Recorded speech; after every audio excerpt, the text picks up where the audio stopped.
So what is the problem? No, let me just answer to that, and thank you, Alero. And again, Habib, you're a political reporter.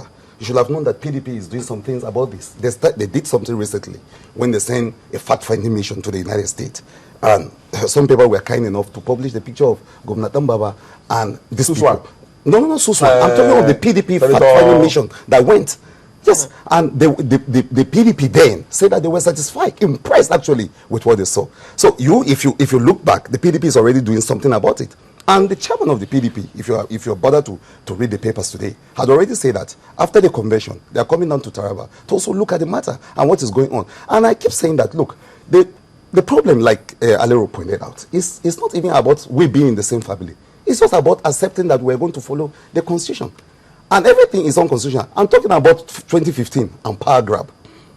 You will think that it's just one side that wants to grab power or one side that wants to do. Have you asked your question? If the people who are saying that Dambaba is not fit to rule, the people who are saying that Dambaba shouldn't come back, the people who started by saying that Dambaba is dead and have continued their campaign of calumny to today, do you know what intentions they have? Do you know whether they too want to grab her? Yesterday, some members who call themselves the caucus of the National Assembly sat in Abuja and said that as far as they're concerned, they're backing the State House of Assembly. Now, if you look at all the people sitting there, because you don't know them, but we know them, each one of them had a reason to say that, apart from the fact that what they did was unconstitutional anyway. Because they cannot say there, you cannot, as the parliament, ask the president or even the governor to go for treatment. You cannot appropriate yourself, just like you say, it's not avoid. But you see that some people come and say, okay, so you can advise, but that's where you stop. Okay. But it was followed effectively by people in the National Assembly. Why? You ask yourself. Now, ask yourself, each time anyone is doing it in Taraba, ask yourself, why are they doing it? Okay. Well, why are they doing it? Who are they? Sorry, Emmanuel, we have to wrap up now. Yes. And your final word, I'd like you to use it to answer this question, which a lot of people have been asking, which is, what has been the role of the First Lady in all of this? Because there are all kind of conjectures and all kind of insinuations and parallels drawn between her and the Turai saga. But we've got to make it very short, please. Well, okay, fine. No, like all spouses to leaders, Dr. Hawa Suntai has been a fantastic mother to the twins she bore when Governor Dambaba was hospitalized. She had to go through the struggles of childbirth, take care of those kids, but still look after her husband. And she has got children to look after. You like it or you don't like it, she's in the picture because she is the mother of the family. And so she takes care of the mother. Beyond that, Hawa does not interfere in what is going on in Taraba. She takes care of the children, and that is what every responsible woman should do. And she has been strong. Because if at the time, the governor had this plane crash, she was in labor. And then she gave birth to those wonderful twins, who a lot of people say they were angel of mercies, as they will say.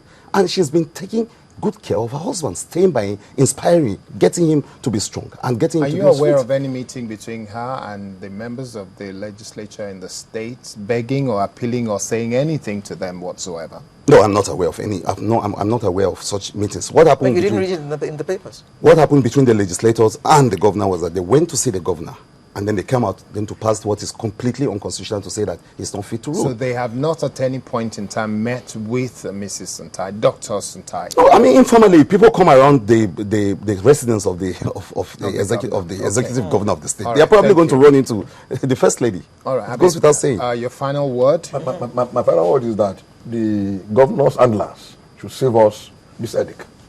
Allow this man to go and cooperate, and please allow the deputy governor and now the acting governor to take over the state. In fact, it should be made the substantive governor.